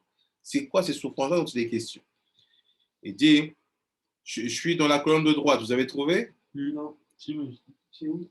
Colonne de droite. Tu as trouvé Rabbi Yehuda? Je vais partager l'écran.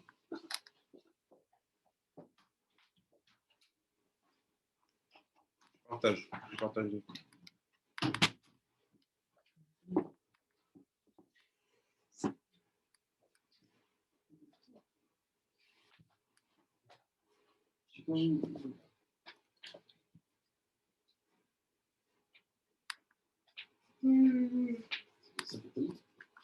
C'est pour ça que t'as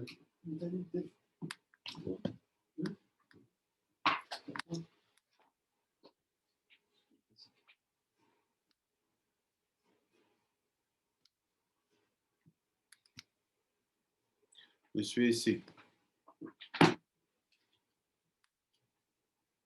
Il dit, c'est quoi ces souffrances-là? Qui yesh, isurim, yafim. Oh, Ben Ishra, il y a que lui qui peut dire ça. C'est parce qu'il y a des souffrances qui sont belles. Tu vois, c'est compliqué de définir. Et yesh, isurim, yafim, il y a des belles souffrances. Benira, akavana, ki isurim, chez en ba'em, bitul torah, ikrem, isurim, yafim. Voilà. C'est quoi les belles souffrances? C'est quand tu souffres, mais que tu n'as pas lâché ta Torah une seconde. Fais ça dans le monde du Sod, la Kabbalah, on appelle ça les belles souffrances. Après, il dit, Dekmo shetimtsa etzel Rabbi Eliezer ben Rabbi Shimon. C'est quand tu trouves le fils de Rabbi Shimon Bar Yochai.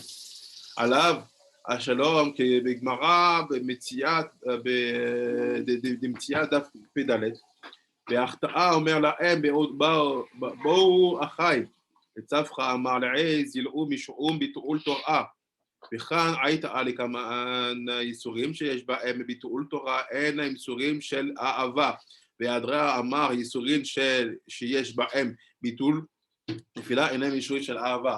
Donc il dit comment tu peux savoir si tes souffrances elles viennent du côté positif ou du côté négatif. Et quand la souffrance elle vient du côté positif, tu ne lâches pas ta Torah et tu ne lâches pas ta tfila. Mais quand la souffrance te vient du côté négatif, qu'est-ce qui se passe? Tu diminues. Tu lâches ta Torah et tu lâches ta tefila. Donc ça, c'est pour déjà, vous, dans votre rencontre, sachez différencier qui est devant vous. Mais c'est quand on dit qu'on a des épreuves et tout ça, on dit que genre c'est bien, ça nous nettoie, tout ça. C'est même du côté négatif, c'est par rapport au satanisme. Non. Si tu as des épreuves et qui viennent du côté positif, tu ne vas pas diminuer ta Torah, ni ton limoud, ni ta tfila. Si tu as des épreuves qui d'un coup te coupent l'envie de prier, te coupent l'envie d'étudier, sache qu'ils viennent du côté négatif. Elles ne sont pas des Isurim Béab. Et ça, on le voit, l'exemple le plus connu, c'est Rabban Gamliel, dans Brachot encore. Il dit là-bas, ses élèves, il dit, mais Rabban Gamliel, ta femme, elle est morte. Tu ne nous as pas enseigné qu'un homme qui a perdu quelqu'un, soit un proche, il ne peut pas prendre de douche, et il n'est pas obligé de faire Kriyat Shema. Bon, t'as vu prendre une douche, faire Kriyat Shema. Je ne suis pas comme les autres hommes. Il dit là, Betty, moi, ma souffrance, ce n'est pas ce que vous pensez. C'est-à-dire quoi? Est-ce que quelqu'un qui aurait une situation difficile, bon, pour le décès, c'est compliqué parce que pour le décès, il y a un moment où on te dit qu'il ne faut pas mettre les tefilines pour des raisons précises, mais qui a envie de faire quelque chose, il ne faut pas l'empêcher. Il faut pas dire non, regarde, sois triste parce que c'est pas normal que tu veux faire d'autres. Non, lui, peut-être il a reçu cette souffrance du côté positif. Ça le pousse à être encore plus dans comment ça s'appelle, la voie d'attacher. Donc, ils disent, première définition, c'est ça. Souffrance, comment je la mesure? C'est basé mouvan. המאמר דאחר שאביעי בסדר השעס קושית רבי יוחנן על ריש לקיש, בא מסדר השעס לפרש כוונת ריש לקיש, שאין כוונת כמו שהבין רבי יוחנן, אלא הכוונה הוא לדבר לדבר זו, לכך אמר מסדר השעס, אלא מה כך היא כוונת ריש לקיש, לומר כל מי שאפשר לא לעסוק ואינו לעסוק, הקדוש ברוך הוא מביא עליו איסורים מכוערים. Donc il dit, il précise la pensée, c'est bien celui à qui on a donné la possibilité, le temps, l'espace, le désir d'étudier et qui n'étudie pas, que Hachem va lui envoyer des souffrances qui vont le faire ploire. Otselomar, Sheyesh Baem Bitul Torah, c'est-à-dire que toi, tu as la place d'étudier, mais tu fais un bitul Torah. Kefi midato shel ze she'efshar lo ola sok ve'eno osek. Donc, toi, dans ton niveau, tu dois étudier, mais tu n'étudies pas. On t'a donné ce qu'il fallait. Velecha digdei kresh lakish bedvara ve'ama isurin mavdilin mimeno. Il fait, les souffrances vont faire la différence chez lui. Pourquoi? Velo ama mistalkim o betlim.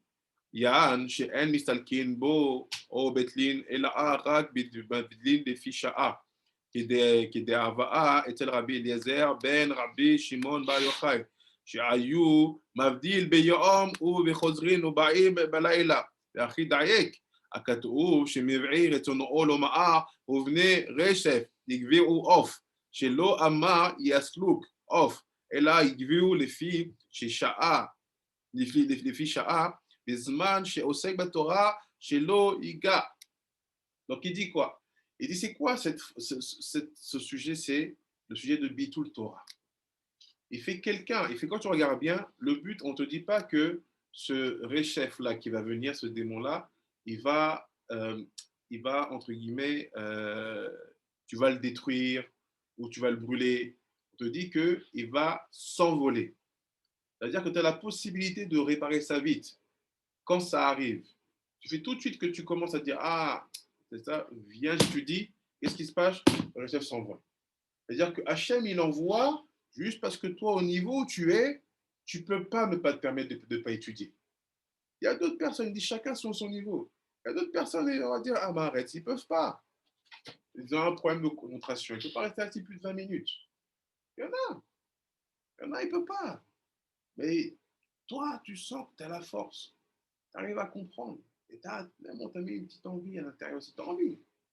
Et si tu es comme ça et que tu ne fais pas, qu'est-ce qu'il fait Hachem? Il t'envoie sur les là. Et sur les là, il ne peut partir que si tu reprends le niveau. Et là, vous mettez comme. Toi, des fois, quand les gens ils vous appellent, ils disent non, j'ai tel problème, il faut il ne faut pas être émotionnel, il ne faut pas être émotif.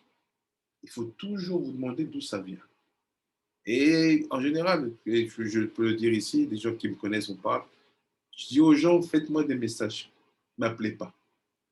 Oui, C'est quand ils t'appellent, les gens, ils te racontent tout, ils ne savent pas s'arrêter. Les vocales. Ouais, moi je dis, au moins un vocal, lui-même va avoir honte de parler 20 minutes. Donc il va arrêter. Il va dire juste ce qu'il faut. Parce que nous, selon cette Torah-là, on apprend, on n'est pas émotionnel. Il faut que je puisse savoir si cette souffrance-là, elle lui vient du côté Tov ou du côté Ra. Si elle vient du côté Tov, je sais ce que je dois faire avec lui. C'est viens, tout le monde étudie. Elle vient du côté Ra, ok, on va faire plus de nefesh, on fait les pilotes. Mais il faut réagir vite, tu vois. Si il y a... Genre, le récif, il est envoyé, parce qu'on peut-être qu'on avait une capacité d'étudier, mais on l'a pas fait. Mais ça veut dire que ça vient du côté du mauvais côté.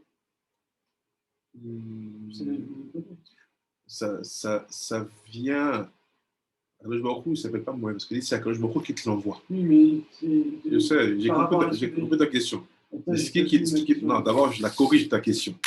C'est qui l'envoie, Akadosh Baruch Hu? C'est toi. Donc, tu ne peux pas dire que ça vient du côté mauvais. Oui, mais c'est du côté. Mais qu'est-ce qui a déclenché que ça vienne? C'est ton mauvais côté, Ouais, pas le mauvais côté. Dans le un shalom. peu de mon côté, bah, ça Ouais. déclenche quelque chose.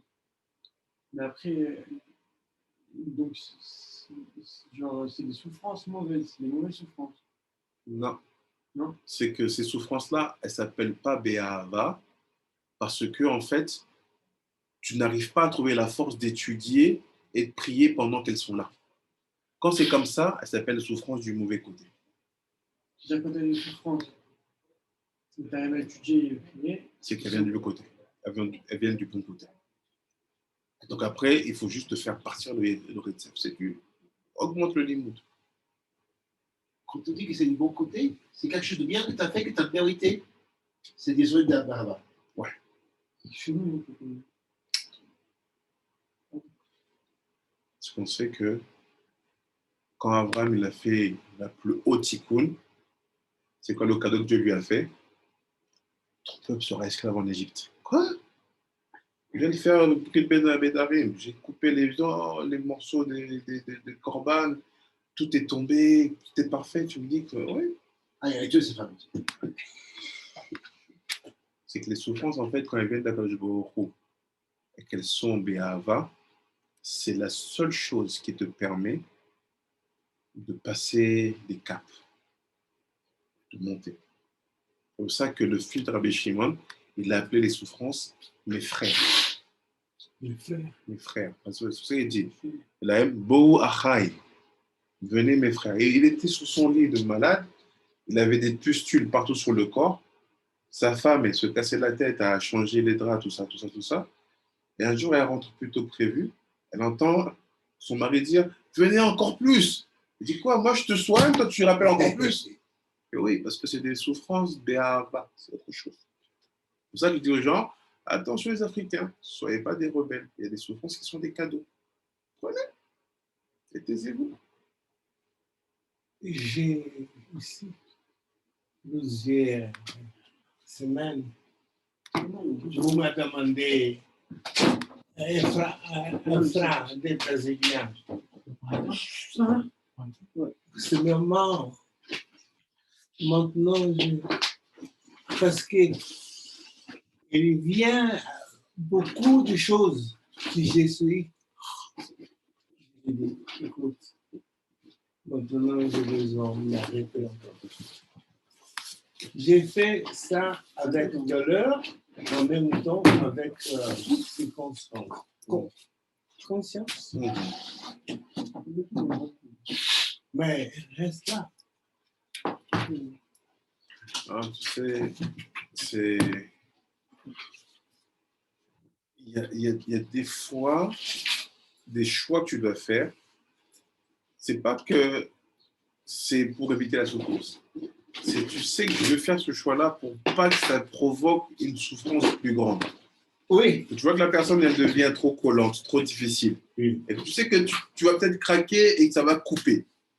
Donc, vaut mieux reculer un peu, petite souffrance, pour pas casser tout, mais que derrière, oui, ça évite une plus grande souffrance. Par contre, c'est ça le livre, non? Et peut-être que je demande une question un peu bizarre. Non, bien dire. Tenez-moi au courant de vous arriver de la situation de vous attacher. Du coup, il faut qu'on étudie plus. Hein. Je pense que c'est pas tombé par hasard. Parce que vous donnez un corps à l'intérieur de votre papa. Vous êtes le hors plémi, oui, il est votre makif. Attaché. Comment on faire pour Vous allez que vous deux? Non, ouais. Déjà, c'est bien qu'on peut rentrer à deux. Normalement, Ah, non, c'est qu'une personne. Ouais. Peut-être c'est bien d'étudier aussi là-bas, non? Ouais. On va faire des allers-retours. Joli. Hein? C'est pas toi? Non. Prends Oh, des photos. merci.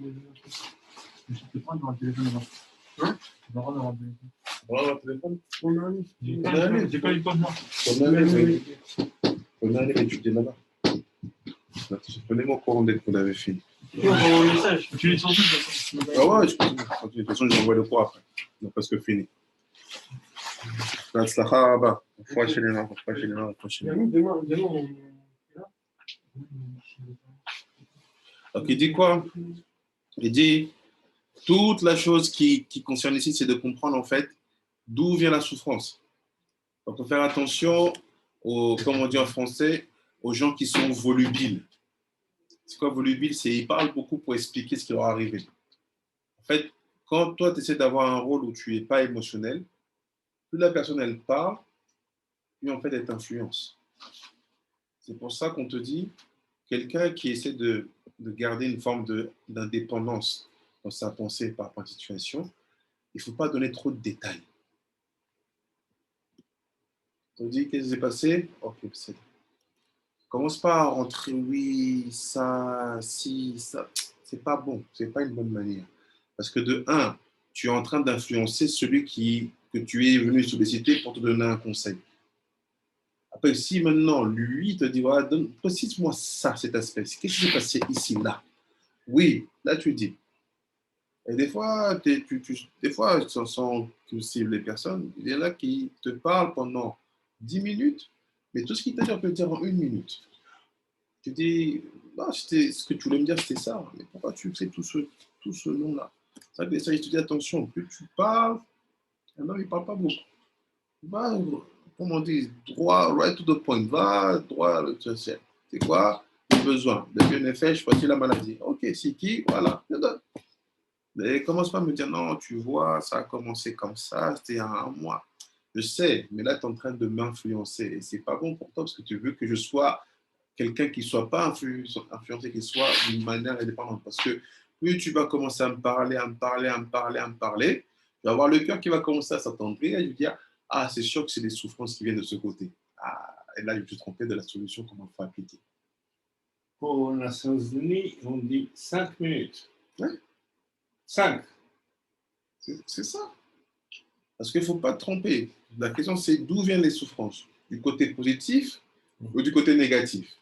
Mais si tu me parles, je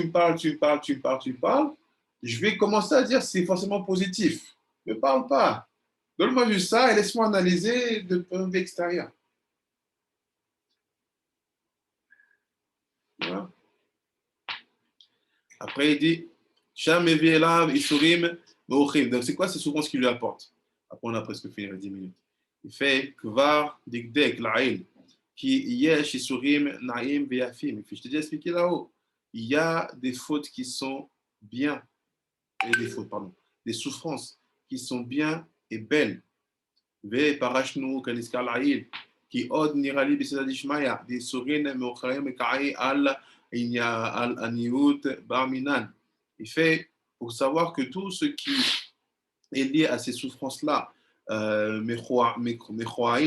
qui viennent sur toi à cause de cette situation, sache que c'est des souffrances qui ont, entre guillemets, une origine ou une conséquence dans la pauvreté. Que Dieu préserve. Qui a nié parce que ce pauvre-là, il sera petit devant les yeux des hommes. Et donc, on parle de pauvreté ici. Il parle de famine.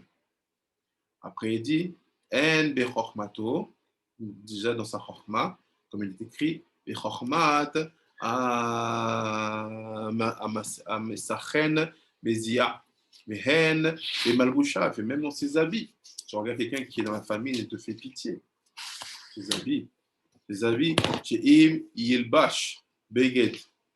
D'accord? Shel mish'eh choshavim la'olam she'u beged pashut. Parce que quand tu es pauvre,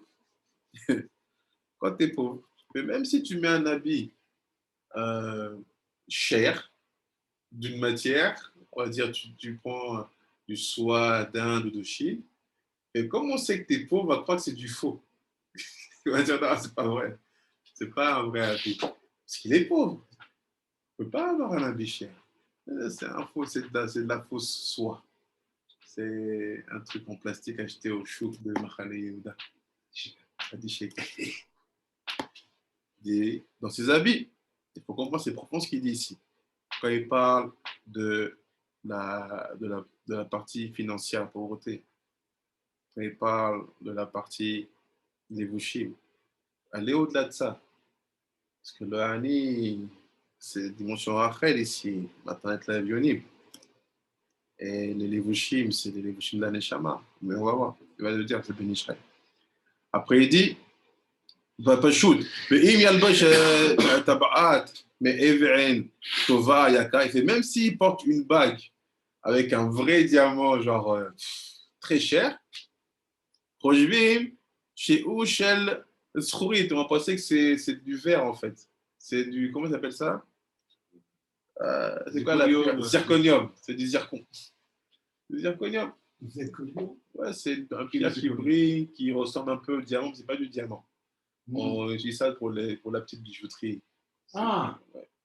Donc si tu mets, t'es riche, t'es pas riche, t'es pauvre, mais t'as une bague, une vraie bague, diamant, et on va regarder et on va dire non, c'est pas du diamant ça. Il y a l'envers.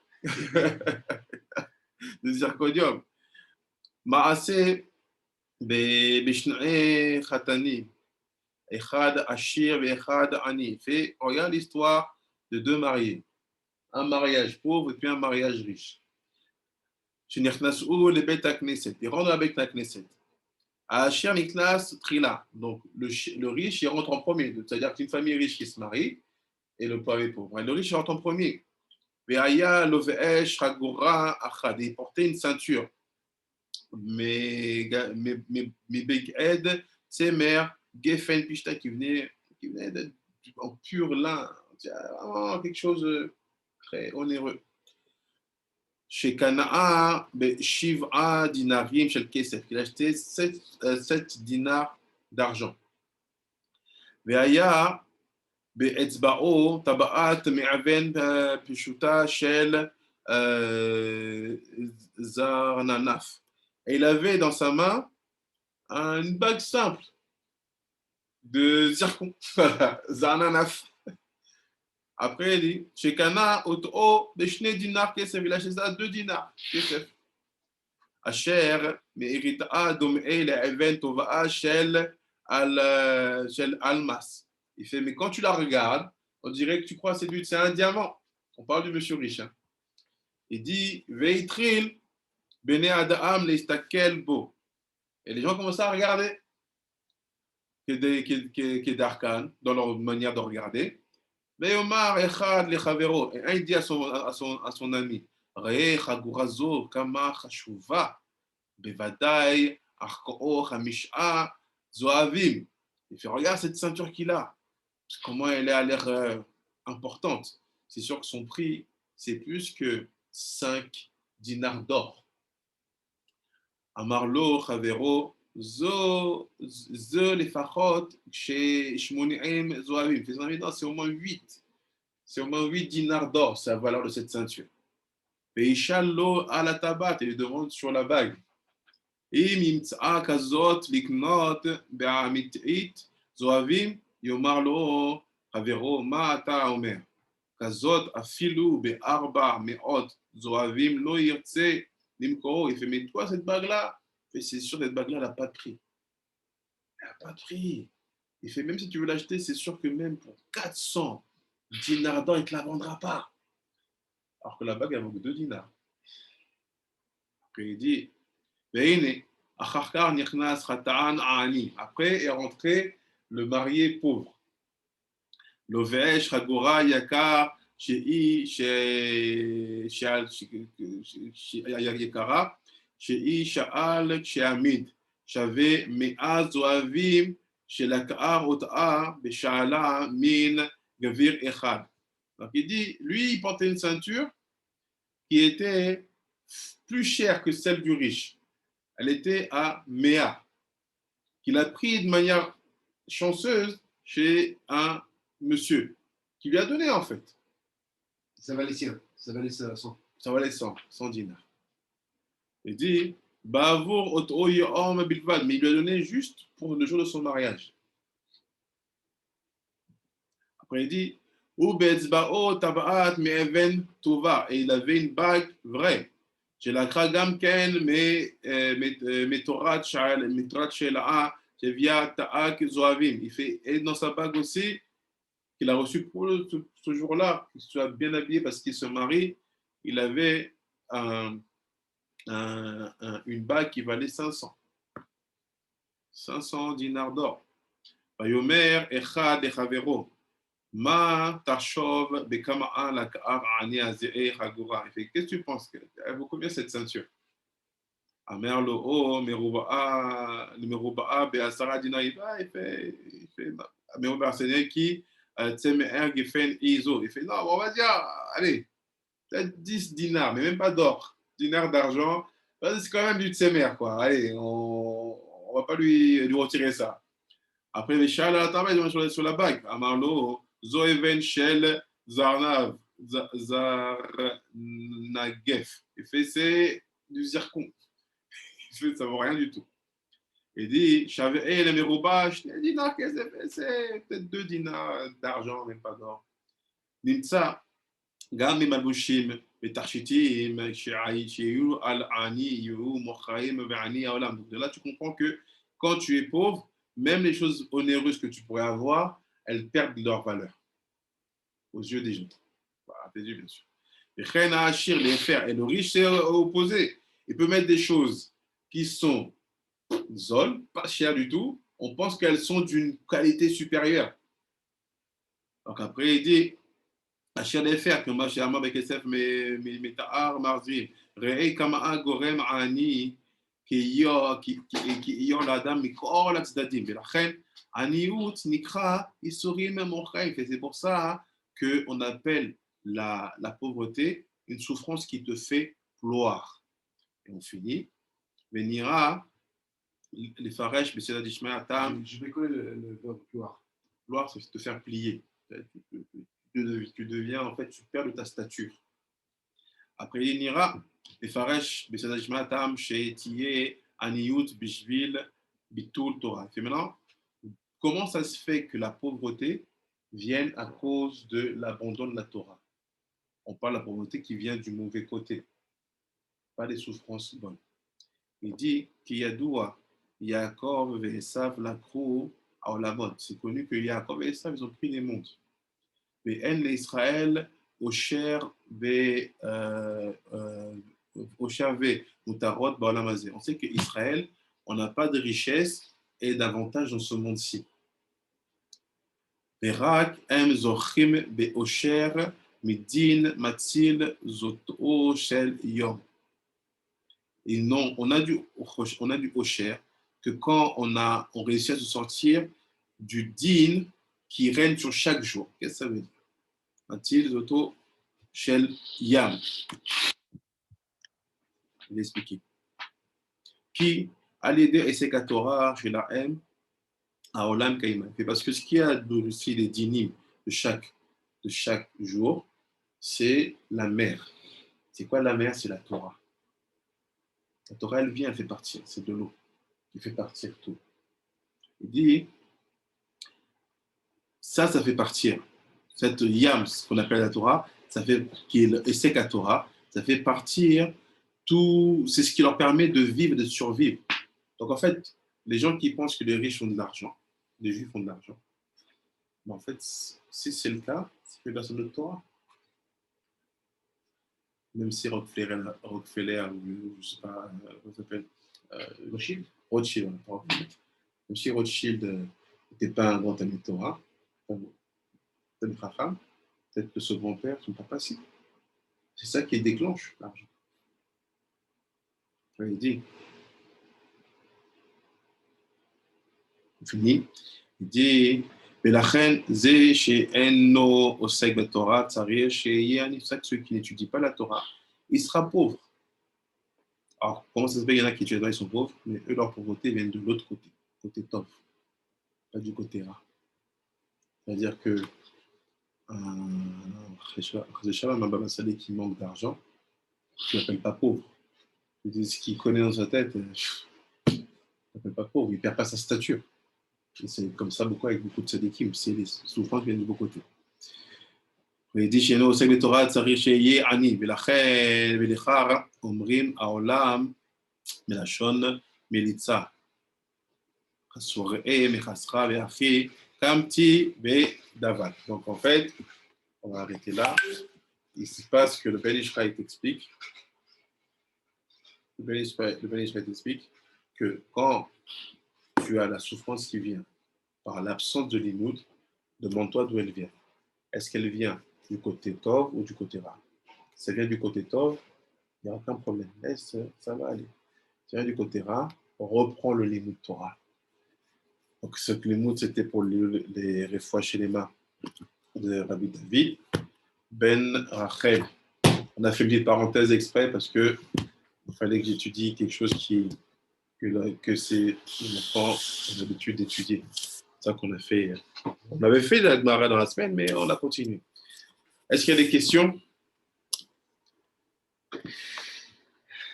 Beaucoup, mais... Oui, j'ai quelques questions, mais on n'a pas le temps. On va dans le groupe. Bezrat Hashem, ça permet de créer une dynamique de questions. Top. Ok. Bye bye, Tzadikim. Rabiri, je t'appelle. Je prends mon fils, là, je t'appelle là. Ok, top. Toda. Allez, bye bye, Tzadikim. Amen, ve amen. Amen.